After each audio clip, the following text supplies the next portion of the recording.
বাংলাদেশের জনগণ, বাংলাদেশের ধর্মপ্রাণ দেশপ্রেমিক মানুষ এই নতুন করে জেগে ওঠা স্বৈরতন্ত্র, পুরনো বন্দোবস্ত, পুরনো সংস্কৃতিকে যারা টিকিয়ে রাখতে চায় তাদেরকে কোনোভাবেই প্রশ্রয় দেবে না। বাংলাদেশ খেলাফত মজলিস সহ 11 দল, জাতীয় নাগরিক পার্টি এনসিপি সর্বদা ঐক্যবদ্ধ আছে।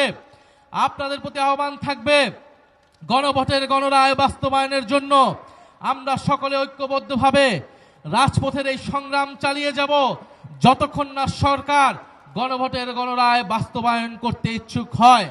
আর সরকার যদি গায়ের জোরে, 2/3 জোরে গণভোটের গণরায়কে উপেক্ষা করে, তবে তার পরিণতিও পুরনো ফ্যাসিবাদীদের কায়দায় হতে হবে।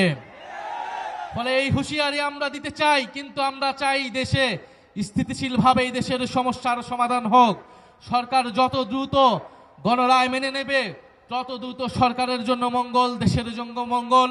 আজকের এই সমাবেশে যারা উপস্থিত হয়েছেন তাদেরকে ধন্যবাদ জানাচ্ছি। আসসালামু আলাইকুম।